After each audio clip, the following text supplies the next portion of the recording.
Hi everyone, welcome to Tarni's kitchen and greenery. ఈరోజు మన recipe పుదీనా రైస్. చాలా ఈజీ ప్రాసెస్ అండి.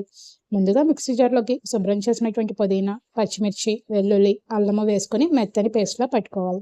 ఇప్పుడు కుక్కర్ తీసుకుని దాంట్లోకి 1 table spoon oil, 1 table spoon నెయ్యి అనేది వేసుకొని ఆ తర్వాత జీలకర్ర, చెక్క, లవంగాలు, బిర్యానీ ఆకు వేసుకొని ఫ్రై చేసుకోవాలి. ఇప్పుడు దీనిలోకి పచ్చి బఠానీ అనేది యాడ్ చేసుకొని ఒక 2 నిమిషాలు తిప్పుకున్న తర్వాత పేస్ట్ చేసుకున్నటువంటి పుదీనాని ఇందులో వేసుకొని బాగా కలుపుకోవాలి. ఇలా కలుపుకున్న తర్వాత గ్లాస్కి 2 గ్లాసులు వాటర్ అనేది యాడ్ చేసుకొని రుచికి సరిపడా ఉప్పు అనేది వేసుకొని ఒకసారి కలుపుకోవాలి. ఇప్పుడు ముందుగా నానబెట్టినటువంటి బియ్యాన్ని ఇందులో వేసుకొని ఒకసారి బాగా కలుపుకోవాలి. ఇక్కడ వెజిటేబుల్స్ అనేవి మన ఇష్టం అండి. ఏ వెజిటేబుల్స్ అయినా తీసుకోవచ్చు. నాకు ఇంట్లో పచ్చి బఠానీ ఉంది కాబట్టి నేను అదే యాడ్ చేసుకున్నాను.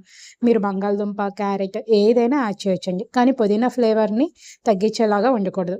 ఇప్పుడు కుక్కర్ మూత పెట్టుకొని 3 విజిల్స్ వచ్చే వరకు వెయిట్ చేయాలి.